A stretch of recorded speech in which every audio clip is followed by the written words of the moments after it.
Good evening and welcome to our episode today where we're dialoguing with a couple of NAMB appointed church planters and some other concerned Southern Baptists as we talk about issues that are going on with the North American Mission Board, pros and cons, and who knows what rabbit trail we'll delve into before it's all over with at that point. But I'm glad to have several that are joining me today as we discuss this. We want to try to clarify some things that will help our SBC churches as SBC churches are giving sacrificially, but for many, they are feeling like they're not getting clear answers. There's a lack of transparency and a lot of issues related to a lot of different concerns at that point. So because of that, we're going to jump right into discussing this with several individuals. Let me give you a kind of a highlight real fast of our guest. Our guest tonight, as we participate, are going to be Mark Mitchell, who's a NAMB church planter from CrossPointe Church in Gillette, Wyoming. Warren Gilpin, pastor at Mount Zion Baptist Church in Norman Park, Virginia. John Bullock is a layman out of Houston, Texas. He publishes on NAMB, does research related to NAMB issues, and publishes as well. Rich Jensen is the director of RadiantLives, Little Rock, Arkansas, and has worked with church planting in a variety of areas, Alaska, but also in Southern California.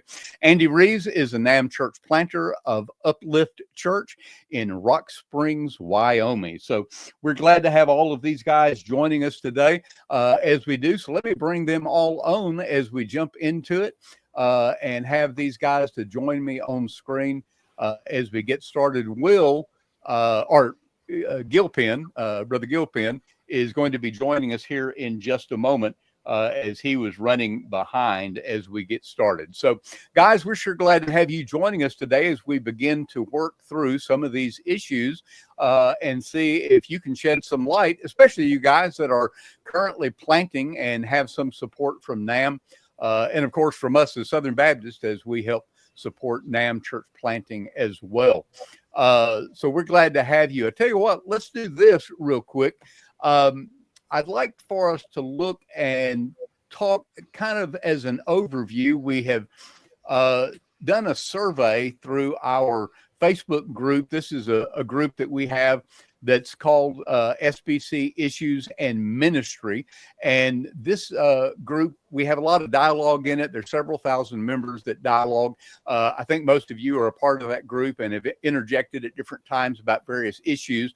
But what I did is we went back through that group and looked at the last several months, 6 months or better, and looked at some of the topics that came up related to the North American Mission Board and tried to kind of get a feel for some of those things. And so what I've done is I've put together kind of a highlight of some of these things that we'll try to hit on. I know we won't be able to fully dialogue about all of these things, but here's just kind of a summary of those Facebook posts, and then we'll dialogue some. There's been continual concerns from members in that group, concerns over NAMB's inflated and misleading church planting numbers. Of course, those numbers are about 50% of what they were prior to the current leadership at NAMB. Secondly, NAMB's massive spending with no clear breakdown of how those monies are being spent.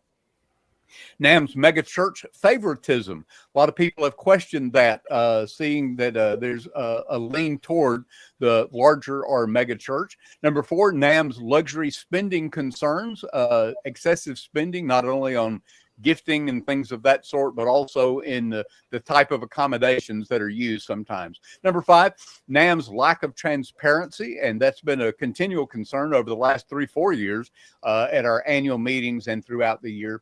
And then number 6, NAMB's leadership and accountability issues, as there have been a lot of questions and issues related to that. Well, first, let me jump in. I'd like to talk with first off, the two of you guys who are currently planting. I'd like for you to kind of help us understand that it's got to be hard to be a planter who has come in and is within the kind of, I guess you could say, the pipeline of church planting and connected with North American Mission Board already. I'm assuming both of you guys are getting some type of like a monthly stipend and maybe some startup costs or that kind of thing. Okay. So let's start with Andy and Mark. Mark, why don't you start if you don't mind? Just give us kind of some feedback on kind of your sense of what it's like to hear so many people unhappy. And then I'd like for you guys to kind of start off by helping us understand how we can get a better understanding. Not so much of helping you. You guys are probably doing great work. In fact, I know, Mark, you and I have gone back and forth time and two in our Facebook group.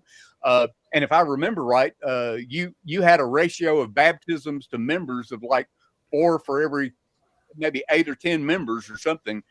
So any established church would be thrilled to have that kind of a ratio of baptisms for the membership they've got coming, which people don't understand oftentimes in a church plant. But Mark, let me throw it to you first. Go ahead and interject a little bit of what the sense is being a church planter that is partially funded by NAMB, and your kind of feeling about the discussion of all these issues. Well, like I shared, on the Facebook page, I get people have concerns, and those concerns are always going to pop up. My concern is how we're handling the concerns, and I don't know. I just see a lot of complaining. A little concerned about that. But what I don't hear is any biblical resolutions to those. I honestly, out of all the people that are concerned, I wonder how often people bring up, hey, how are our churches praying over these issues? How many prayer meetings are we calling for in our churches if we have these real and legitimate concerns? I think what happens is, or at least from what I've seen on the Facebook page, is that there seems to be a lot of negativity. But I think if all we see is the negativity and we're not talking about the upside to what's going on in our convention, even with church planning, then what happens is our view of what's going on kind of gets skewed in the convention. And so I kind of not jumped in it too much. I made one post sharing that concern, and then I went and just had and followed up and shared about what's happening here, because there are good things going on in our church plants. People are getting saved. I'm seeing people's lives being changed. I can tell you, in our church plant here, when I got here, it's a modified replant. So that means there was a small group of 15 on a good Sunday that got brought in, that was continuing to hold services until I was brought in. And then we restarted the church as a group and as a team.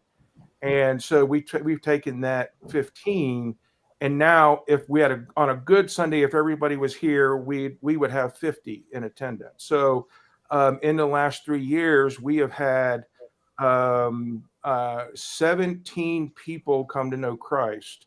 Not all of them stuck around in the church. That's just kind of the way it goes. Some have moved since then, and some have just kind of lost interest, it would seem. But there were 17 confessions of faith since I've been here, and the majority of those have been in our new youth department. So our youth are excited. People's lives are getting changed. There's been some Christians people have been Christians for a long time, and their lives are kind of turning around a bit. They're learning stuff in a way they never understood before. So things are happening here. Not only that, but we've got relationships established with the Department of Family Services, with the Zoning Commission, with the Coalition for Families here, and they reach out to us to help assist families that are in need.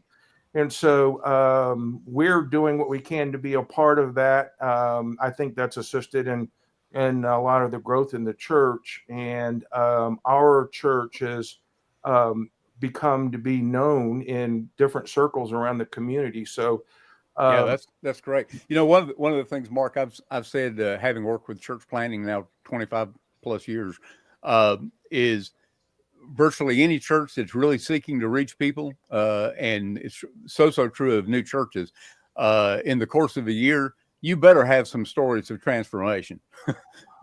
if you're really getting out there and sharing the gospel and trying to be Jesus in a community, you better have some stories of life transformation. And that's exciting. Both you and Andy are both in Wyoming, which is a Western culture. It's very, very different, the kind of independence, a lot of other things that are typical of those who are native to that area in the sense of your communities. Andy, share with us a little bit about your sense of some of these issues that keep coming up that people are concerned about the North American Mission Board, and how that's impacting you and your ministry there where you are. Well, one thing that we have to understand about Wyoming, this is not the Bible Belt. Oh yeah, The absolutely. church planning model that we would use, like say, for instance, in Houston or Atlanta, doesn't necessarily work here. And the reason is because people here are a lot different. And I don't, you know, I've been told by some people, well, people are people everywhere, and they need to hear the gospel, and that'll change. Well, absolutely, that's true. But you just said it yourself. There is an independent spirit here that is, you have to be here and live amongst the folks here in Wyoming to be able to really comprehend it and to fully understand it. There is so much of a dynamic as far as spirituality here in Rock Springs. You know, we've got all kind of, well, you know, there's a big Mormon presence here, a big Wiccan presence here, Druidism, heathenism, you know, agnostics, you know, atheists, a lot of atheists. Satanists, you know, and we've come across the whole gambit. And the thing that I hear most often when it comes to like if NAMB issues was just, you know, maybe there would be more transparency. Maybe, you know, but you can see these numbers. Now, I don't get on their website. I don't look at those kind of things very detail oriented as far as, you know, I don't put them under a microscope that much because I'm busy here. But one thing that I tell everybody is like, look, you know, we do get a stipend every month from NAMB. It's nowhere near what people think it is. You cannot live off of it. It is for assistance to be able to spread the gospel. You do have to have other relationships with other supporting churches, other supporting people that believe in what you're doing here. You're looking at a state that, you know, 550,000 people, the entire state. Down here in Rock Springs, it's only 23,000 people. Less than 5% of those would actually say that they are quote unquote Christian. So, I mean, you just sit there and do the math, and you see how many people are lost and going to hell here in Rock Springs.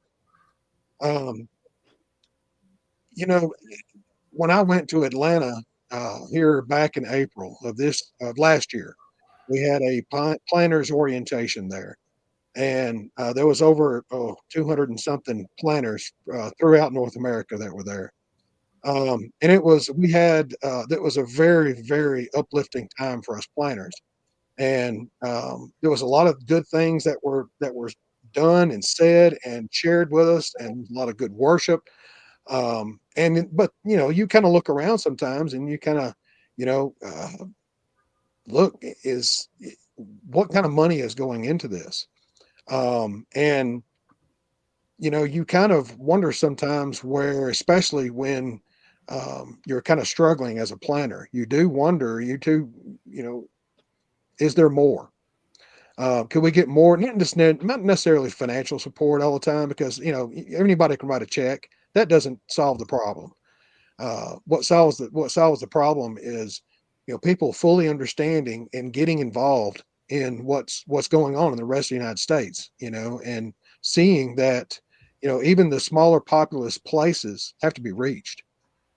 Yeah, no question. Well, let me jump on something you said there, and then John, I want to throw it to you for a second because I know you've done a lot of research in this area as well. But I was working with a church planter. He's receiving some NAMB funding and doing a great work, seeing a lot of baptisms, that kind of thing. Not far from where I am in Southeast Atlanta, hour or something from here, but doing a great work.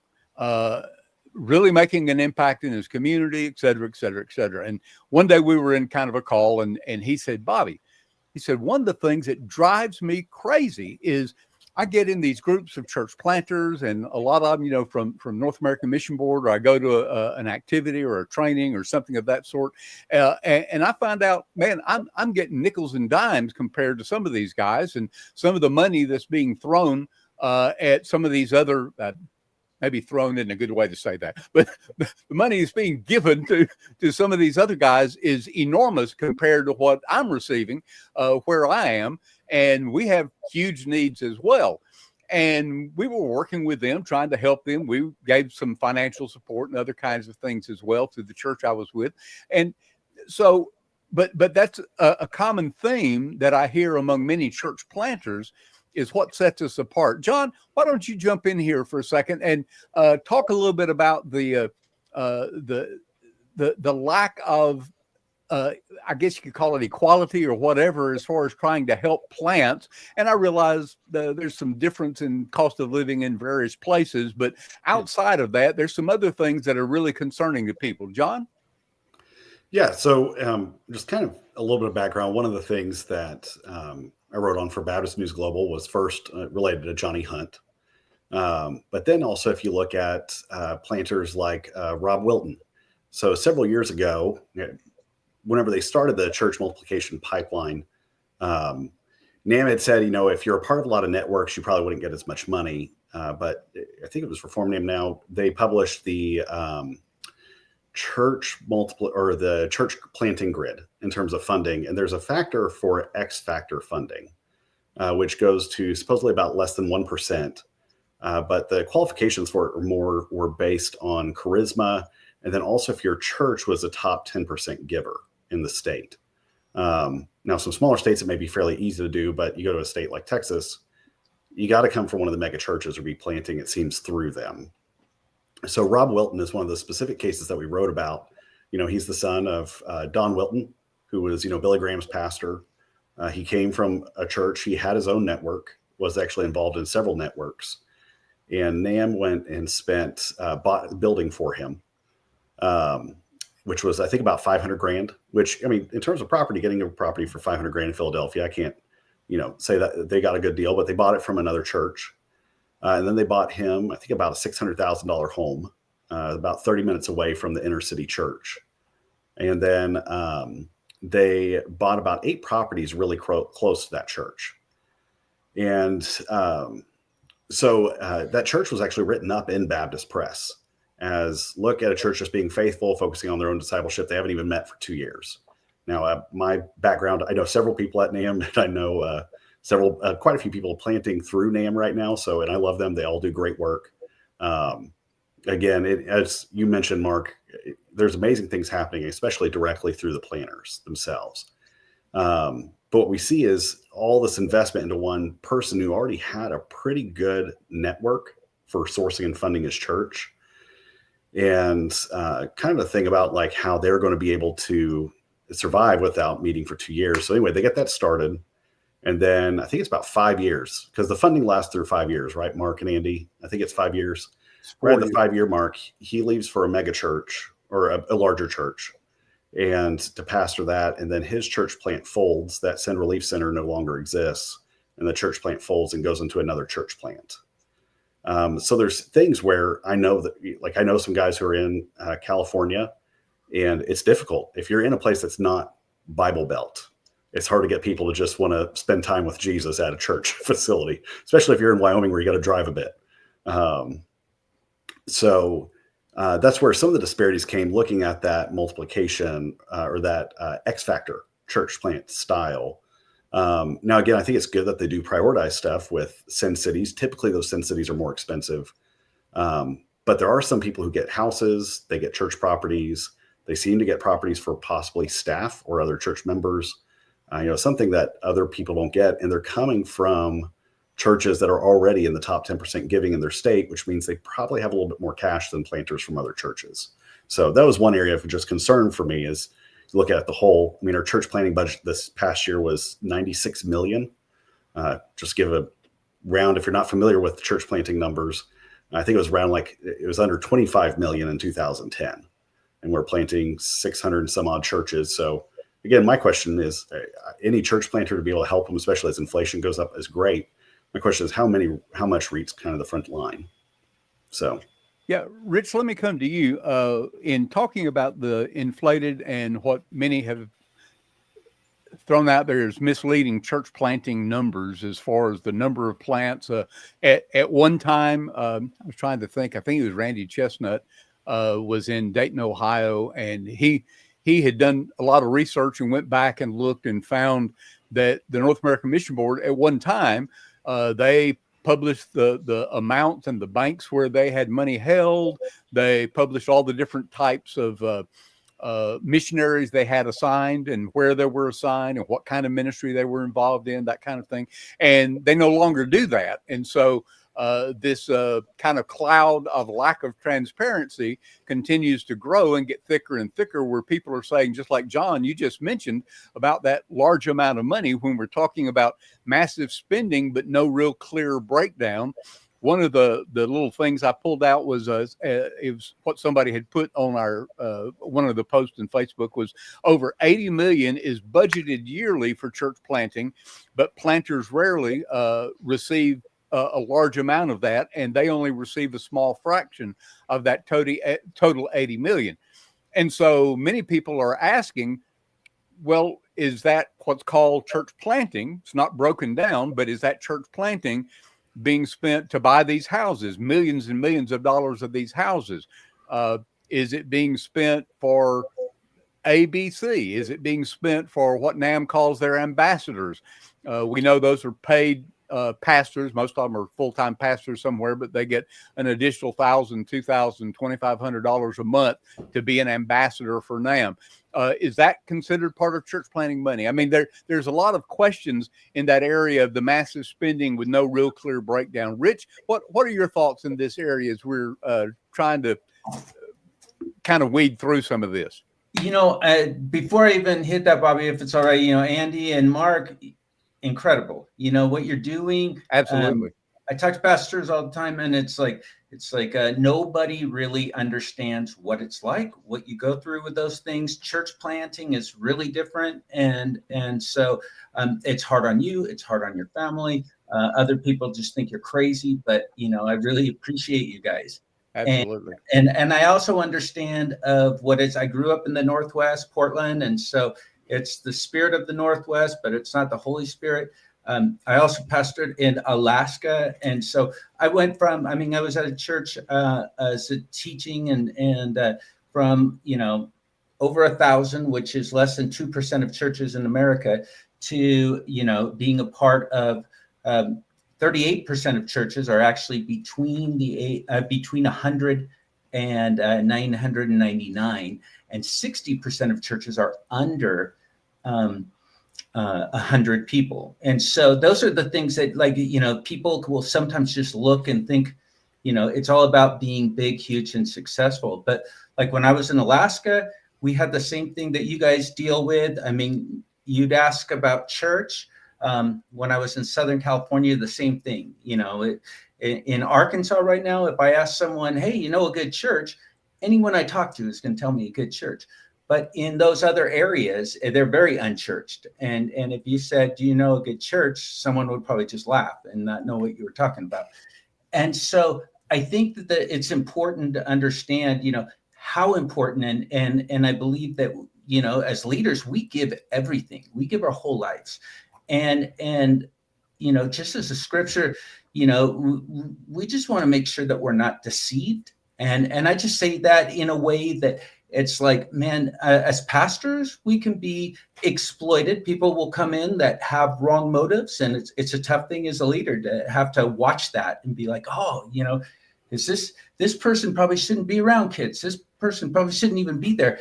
But I bring up all those things because then once we start to talk about finances, it's like, I don't think it's everybody. I think it's a percentage of people, and it's about the integrity on top. So whenever you're looking at big churches and you're like, how did that happen? How did that keep going on and on? And I feel like as pastors, we go to those workshops and we listen to them and we're like, oh, okay, so this is how you do it. Oh, somebody argues with you, you just say Matthew 18 principle and be quiet, and you learn these different things that it's like, you start to find out that's not really that healthy. And, you know, that it's like there is the business side of church, but we also have to really understand that it's spiritual too. And, you know, God's got the money. He can take care of things, but there are people that's their focus.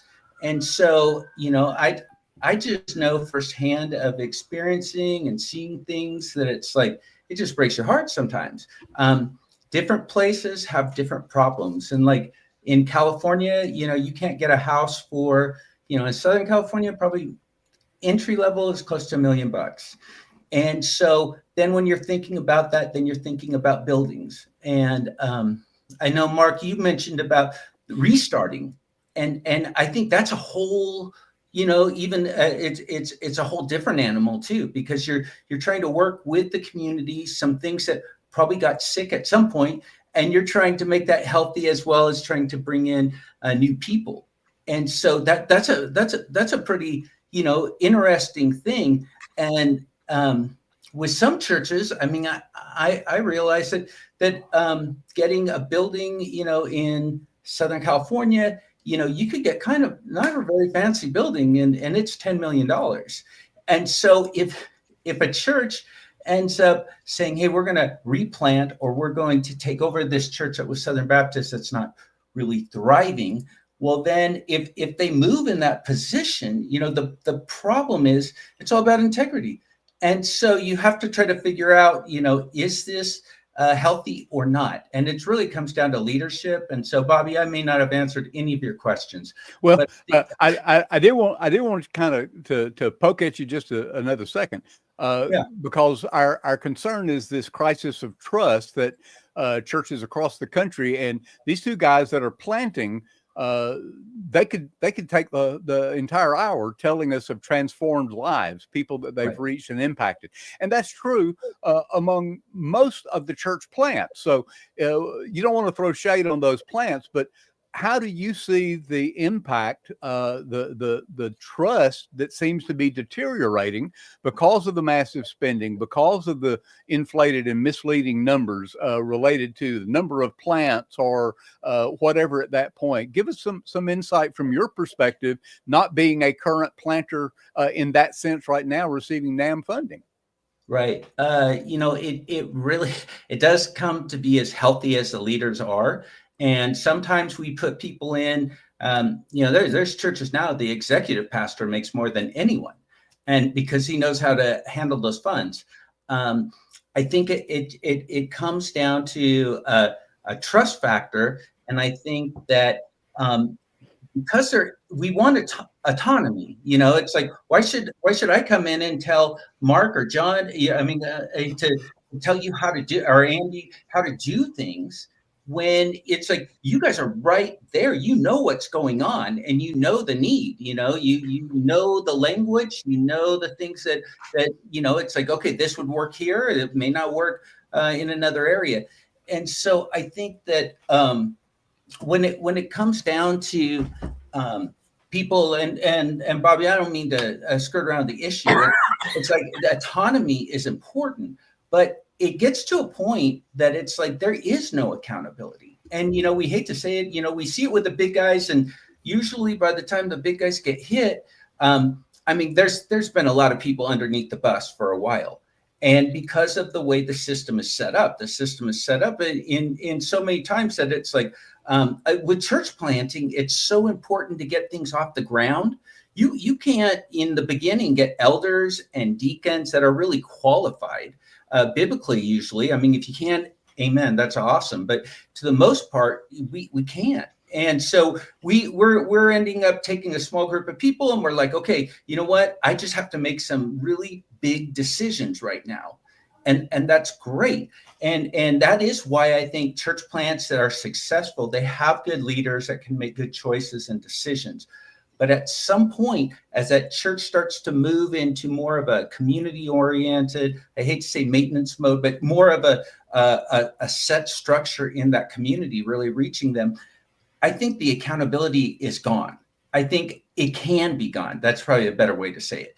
I think if we end up creating a board of deacons or elders that are advisory, it sounds great, because they can give you advice, but also being advisory, you can also say, hey, I don't like your advice, and I'd rather have you step away. And so I think that foundations like that are only as healthy as those leaders that are in it. And I think sometimes when we're given an opportunity, we can all fall. And so I think part of that is that there just isn't enough accountability. There's not where people can be very honest. Pastors, when you share something that's going on in your life, you realize, I got to be careful who I share it with. This could really affect a lot of areas. Exactly. And so I think that we get in that protection mode, and we're really focused on our vision. And so, Bobby, I think that that's almost like a foundation. We start to just say, hey, I've got to run this thing. I got to protect this thing. And I think that the enemy loves to go in the back door on those things. Yeah, I think there's no doubt about that. John, let me throw it to you real quick and talk about this erosion of trust. Maybe some of the things that you think are impacting that, especially from the layperson's perspective within a local church, because you're not a pastor and you see this from the outside. And then I want to come back to both Andy and Mark. I want you guys to come back and respond to some of these ideas and these thoughts. The reality is, I know where you guys are in Wyoming, a whole lot of what's happening with the Southern Baptist Convention or North American Mission Board doesn't really come up for the most part until something hits after the Southern Baptist Convention and it hits, a major news network. But there is an erosion of trust at the base level. John, address that. Kind of what is your thinking about that, and how that looks from a layperson's position, sitting in a local church somewhere. Yeah. Bobby, I think the way that you have it said, and I think Andy, even you talking about this, is for everybody in the field and the planters and so many pastors of the convention, you are dwelling in the land, you're cultivating faithfulness, you're at where you're at, and you're working hard, because planting is hard work. Especially if you're in a difficult community it's not a Bible Belt place. So I was listening to a podcast with Tom Buck and several others as they were talking through some issues. That was one of the things for him. He goes, I just had my head down. I trusted everything above me was fine, and that was it. And then he realized something was wrong, and it seems like we're in a constant crisis at points. I think from a layperson perspective, and kind of some of my background, I'm used to looking at like quarterly business reviews and reviewing those. And I think there's a few things that from a layperson perspective that hurts trust. And one is the performance. So now performance isn't everything. We know, there are vanity metrics in church. There's also, it's not all about just the total attendance numbers. There's more that's going on because we're looking at changed lives. However, whatever we're spending almost 5 times what we were spending in 2011 on church planting, yet the church planting numbers have gone down. And even in 2011, I believe the survival rate was like 85%, and we had a much higher number. That raised a question about, okay, I understand the work's hard, cost is up for some things, but our personnel costs also jumped 18 million. Or, we're now up to 18, maybe 20 million, depending on what the numbers come out here. And that's not the personnel cost that's going to churches. That's just overall. So there's the performance aspect that I think raises a concern as you look at it. We were also told in 2012 that by 2022, we'd have 15,000 new churches. And in 2023, we just broke 10,000 additional churches. So we're off by, we didn't even hit the 66 or 2/3 mark by 2022. The other thing that I think really hurts trust is whenever we see things where it looks like a blatant conflict of interest. So this is one of the things where I wrote about Hunt with the others at Baptist News Global is, there's a lot of things that look like self-interest. Whenever the evangelism events were happening, a band he's connected to was set as the default band. NAMB resources were going to events he was running. And then probably the biggest thing recently that really hurt it is, whenever conflicts come up, you need to address them, even if it's basic. Actually, I'll break it into 2 points, and I'll try to keep it short because I know there's a lot to talk about. One, I was at the convention in Nashville and saw Joey Huffstedler. I'm probably saying his name wrong. Yeah. But he went up to the mic. Yep. he was asking for the salary structure, which according to the business financial plan, is plain as day. Says these types of documents are supposed to be available to members upon request. And he talked with them. Apparently, you watch his speech. He's like, hey, I've asked for this. I went to the trustees with this. I went to all these different people with this, and they said I needed to ask for the convention floor. And he, got a mic, which is not easy. I mean, last year, what was it? One question was asked for the North American Mission Board, and that was it. So he got a mic and he asked, I was told to ask from the floor, where's the salary structure? And they tell him, well, third parties reviewed it and they wouldn't share it. I think that really hurt. Then he had the issue with Echo Church, with Saddleback getting disfellowshipped and all the concerns about Echo Church at that time. Echo Church was very clearly a church planting training church. And then Azelle from the stage says that it was just an empty space. Whenever, if you look at their profiles, you look at what they do, and this is no matter whether or not you agree with Echo Church, there's very clearly more of a relationship, and it wasn't owned up to. It was described as an empty available space. And whenever that was brought up, no one called them out, not the trustees, not NAMB staff, there's no correction put out. Does that, which to me, that raised concerns about everything else that's said. And then lastly is Hunt's compensation that just happened recently. People were speculating, in the court documents, it said $610,000. People are trying to figure out, is that salary or compensation? So NAMB puts out this big piece.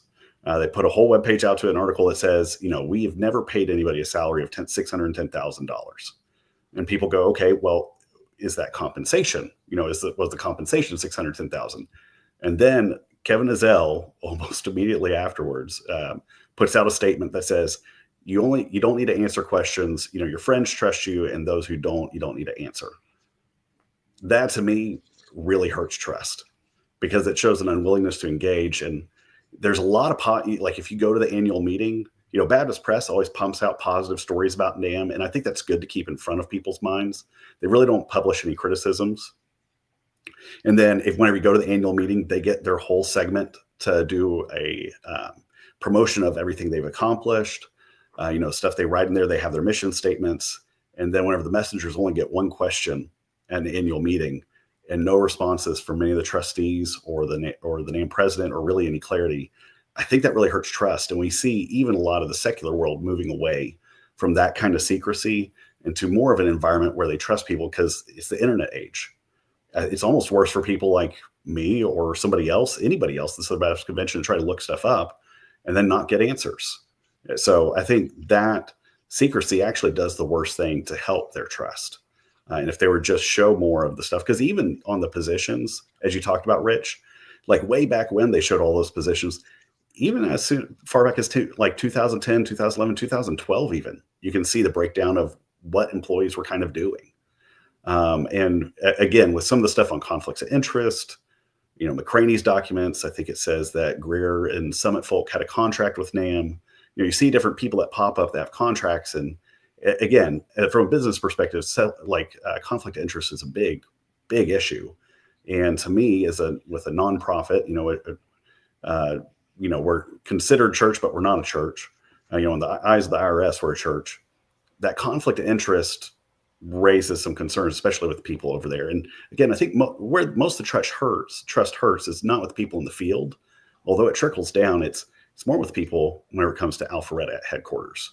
So, yeah, I think that seems to be consistent. That seems to be a consistent theme that is discussed in the SBC Issues Facebook group, as well as other SBC related type groups. Andy, let me come to you real fast, and I want to come to Mark. What does it do to you as a supported NAMB church planter at this juncture to hear such questions of the leadership of the North American Mission Board, the fingers being pointed, and sometimes with good reason at that point? I mean, it has to raise some question marks in your head at times too, but how do you process that as far as I know you need the support you're getting, could probably use more, but that's got to be a little bit of attention for you when you hear those kind of things as well being reflected by people in churches in other places who don't know the insides of what's happening at the North American Mission Board, but are hearing it. Yeah. Well, I mean, basically, now I can tell you this. Overall, I'm pretty happy with NAMB.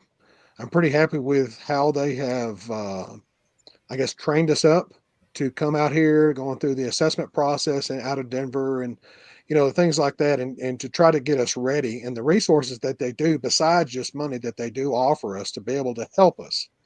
So I would say, overall, I'm pretty happy with that. Now I have heard the same questions, basically what we're talking about here is like, where's the money going? Why isn't there more transparency about it? Why do we hear of 7, 8, sometimes 9-digit numbers and bank accounts? And as far as in NAM, where's the money? Where's all this money going? I get it. The one thing that I do know that is man is corruptible. And am I saying that there's corruption in Atlanta? No, it's just that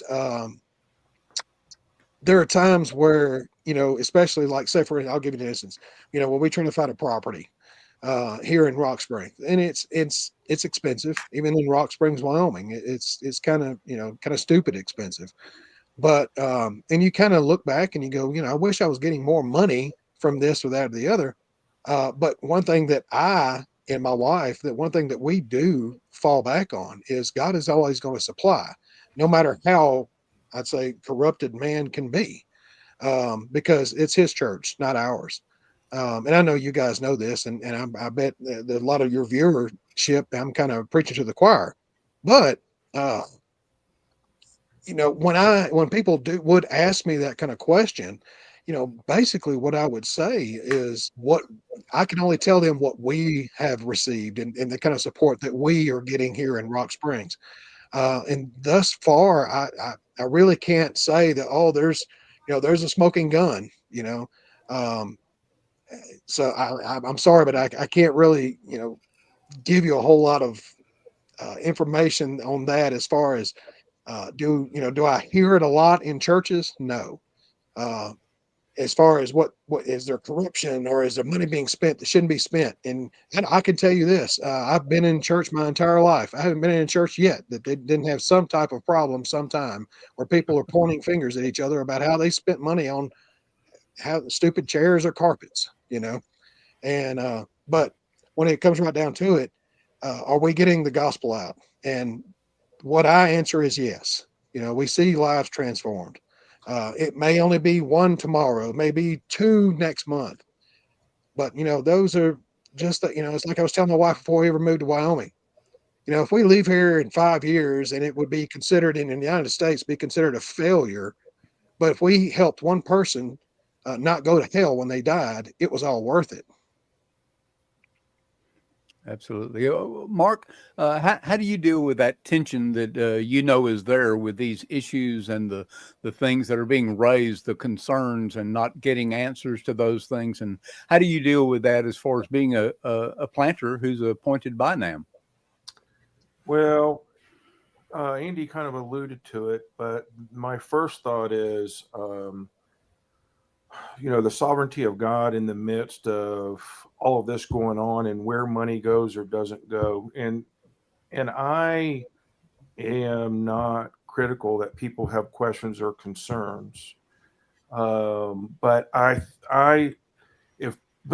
think in how we consider them, I'm just concerned that maybe sometimes we get a little skewed by so many questions being asked, but no, not a lot of moving forward on here. If there's questions or concerns about something going on, I had to deal, since I've been here. We are a modified replant. We had a small group that came over from the previous church, and I kind of inherited a couple of problems. And what I had to do with those, it would have caused more damage to just put a stop to them than it would have than for me to just wait and pray it out. And God, in time, honestly worked that out. And I didn't have to create unnecessary issues in the church. I think if we have concerns for what's going on with regards to money or leadership issues, I think the first and foremost thing is our churches should be gathering. Pastors should be calling churches to pray and extensively to kind of let God deal with some of that. If we don't feel like we're getting the answers and we don't have an avenue to resolve those issues, if we're not getting a voice, if we're not getting a within the convention, if we feel like questions are kind of not being addressed, what I know is this: God's sovereign in the middle of that. So, one thing I learned from Blackaby years ago is whatever it is God's doing, whether it's a good thing or whether it's something tough, that we, if we're looking to see what God is doing in the middle of that issue, no matter how hard it is, as a pastor, as a planter, as a layman, whether we're the president of the executive director of the state convention or the president of the convention, no matter how tough it is, if we're looking to see, okay, God's allowed this, so what is he doing in the middle of this, and how can we jump on board with whatever it is God is doing? So I'm concerned that we need to be looking for what he's doing now as a planter, and knowing that there are questions and concerns. I don't want to question anybody's concerns. I think if they have them, there's probably good reason for them to have those. But I do think that I'm focused on what God called me to do first and foremost. God called me to the gospel as just a Christian. That's it. Not before I'm anything else. From a pastor or church planter, God's called me as a Christian to the gospel, and I have to be faithful to that. Then He's called me to with the gospel, with regards to my family, and then He's called me to be a pastor, and here recently church planter. And so people may be erring and making mistakes. There may be some poor leadership decisions along the way. But what I can't do is let distractions from my calling run into what I'm doing here. And so first and foremost, I'm going to be just taking the gospel to the lost. Gillette here is 68% lost. And so all of our churches together are barely reaching 5% of that lost community of 33,000 people. So what can we do? What can we do with regards to that? Oh, Bobby, you're muted. Oh, yeah, that was me. Sorry about that. I told you I'm having to punch buttons at the same time. I'd forgotten I had to clear my throat, so sorry about that. Let me come back to Andy, then back to Mark real quick. When you've heard these kind of concerns, the issues of lack of transparency, the issues of luxury spending, at some point, or the inflated numbers or misleading numbers related to church planting and all that kind of thing.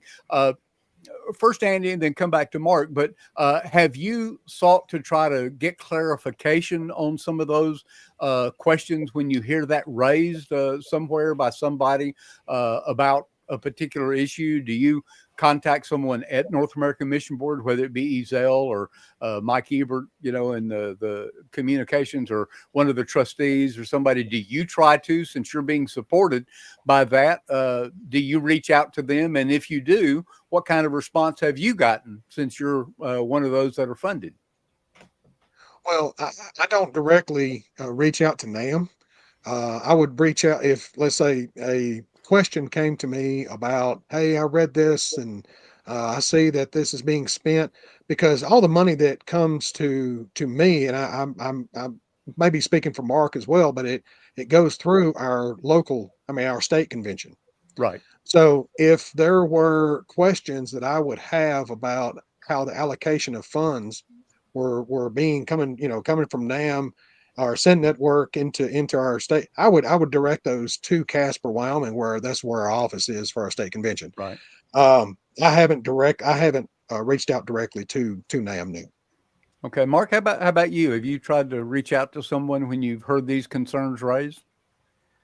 No, and listen, I watch, I read stories, I read the different papers, I even kind of stay connected to the Facebook page, SBC Issues and Ministry, but because I'm always wanting to kind of stay in the loop of what people are talking about and what's going on, but I don't get too involved in them because I got to tell you, man, my hands are full here. And here's what I know. I know that God has called me to the ministry here in Gillette, and I am called to reach the lost first and foremost above everything else. And so getting answers to those kinds of questions, I don't spend time on it. I just am concerned about my hands being full here.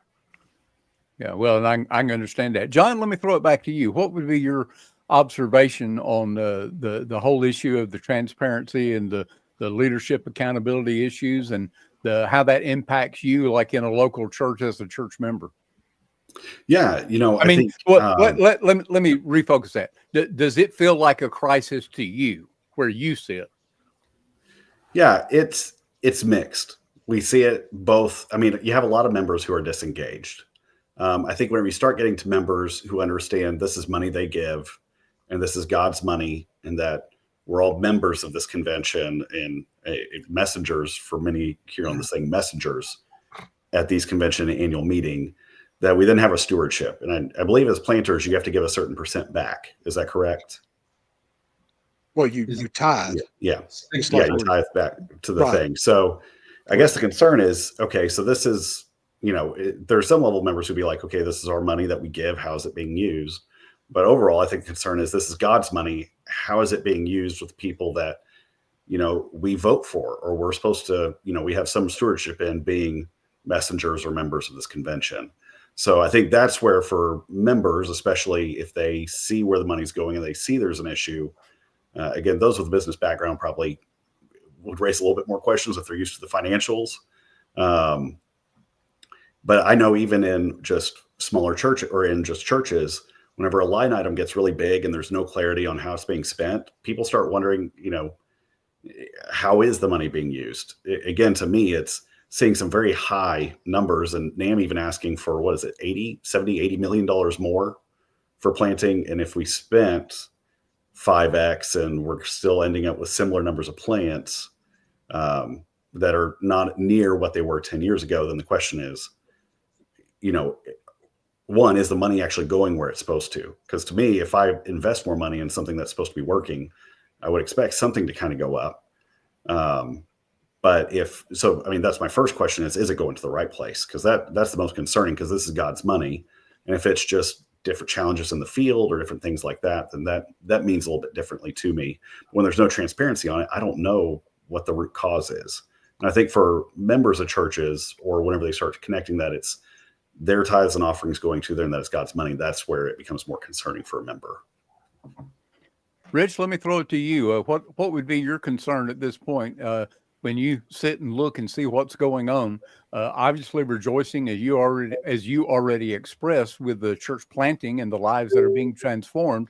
But what are the concerns that you have as far as these issues that we're not getting answers to from the North American Mission Board and its leadership? Yeah, I want to try to answer that, and I also want to answer the question I had in my head.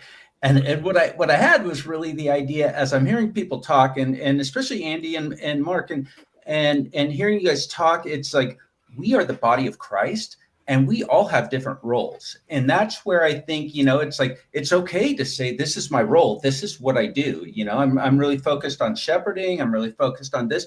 And it's like, hey, that's what God's entrusted you with.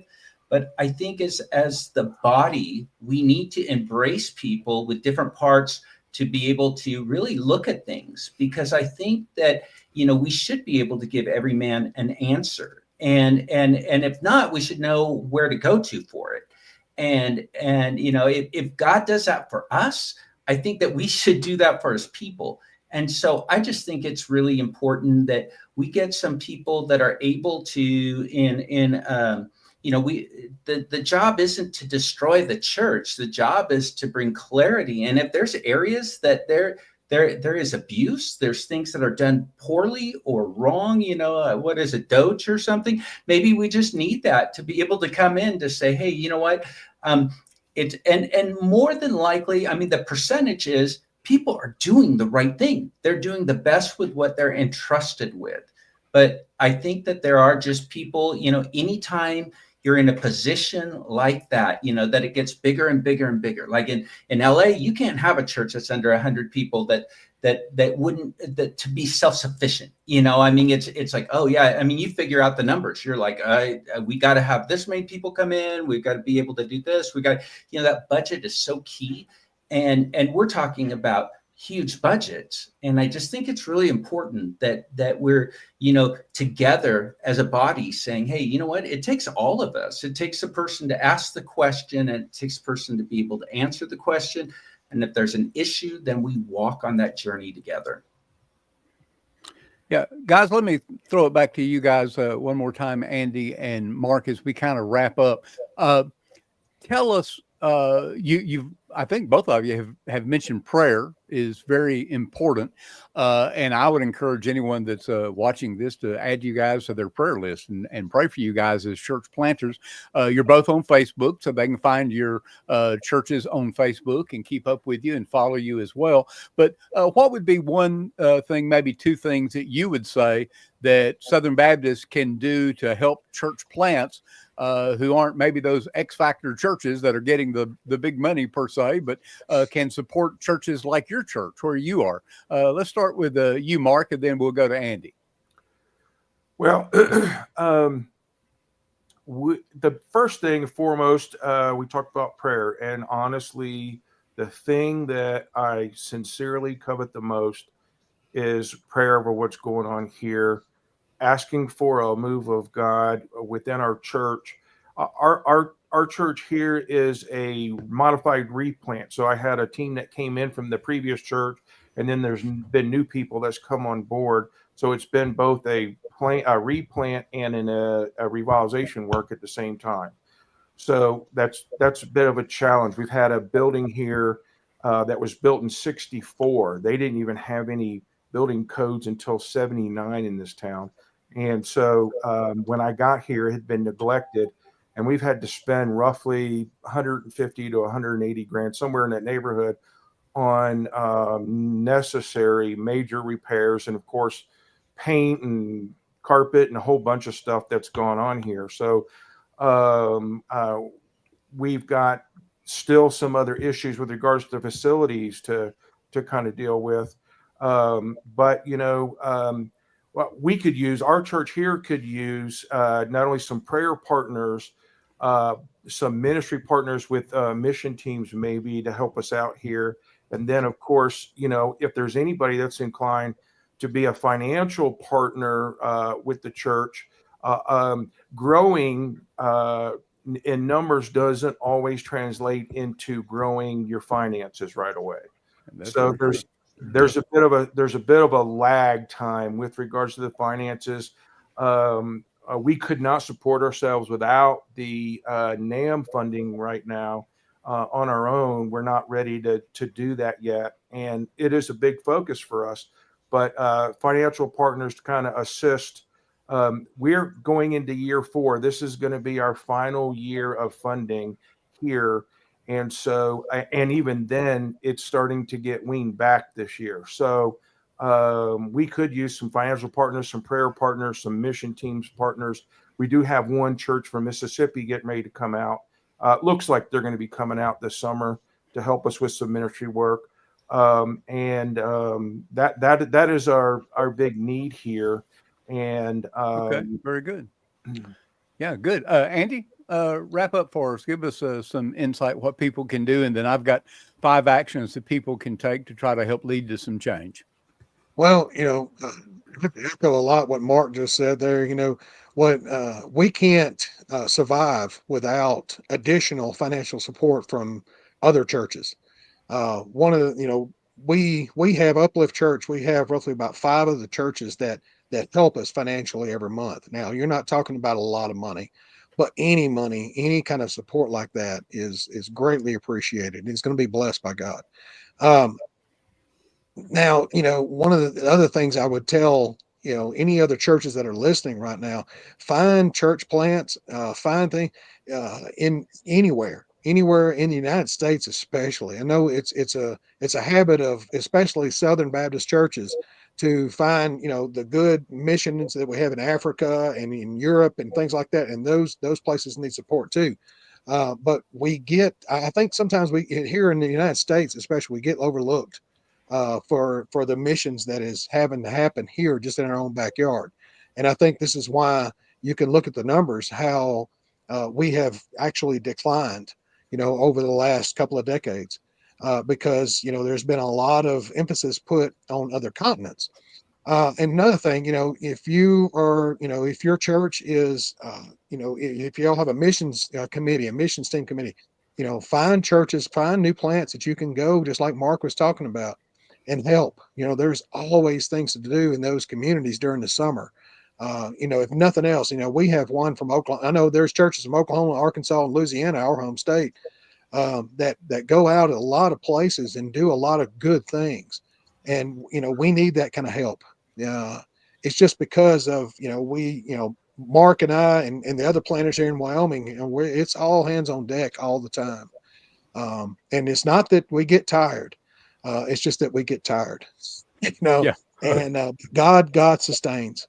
And so I would just ask, anybody listening, watching, if you feel blessed by like that, if you feel led by the Spirit, get connected with a church planner and help them financially, but also go and put your hands on, get your boots on the ground, and help that way.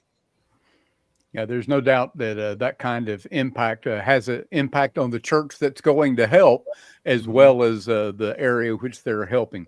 Well, let me give you just a culmination of some of the posts that we had on the Facebook group, the SBC Issues Facebook group, and we kind of put together 5 actions that we can potentially take to possibly help lead to some change based on some of what we've discussed and what some of these posts have been. First, continue to call for financial transparency. It's only fair to be honest and let people who are giving know exactly what's being given.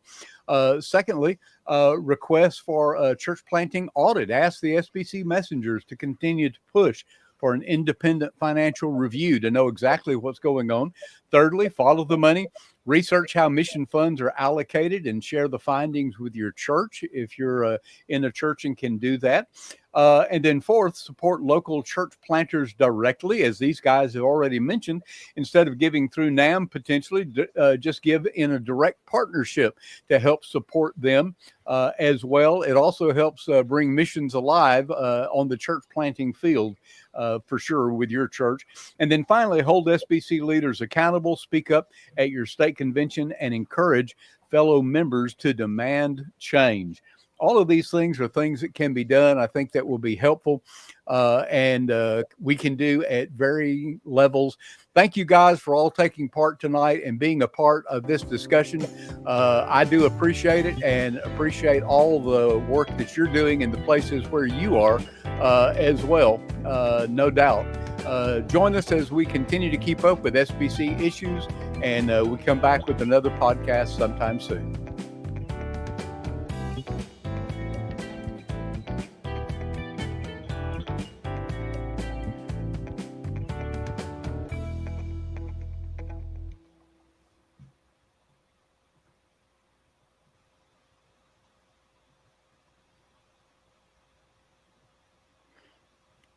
Hey, there you are. Good job, guys.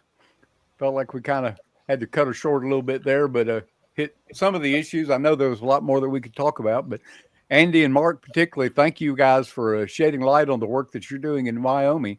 And it's a labor of love, I know, but it is, as Rich said during the conversation earlier, it's a great sacrifice to your family and a lot of others around you. No doubt. No doubt. I want to thank you for letting us talk about what our needs are here. Appreciate you doing that. Can I just? I know you're not live; it's not part of the recording now. But just a sixth step we could take would be for our churches to call for corporate church-wide prayer over our concerns with the convention, and a committed a committed regular prayer for however long it takes to get the answers and the questions resolved in the convention. Yeah, absolutely.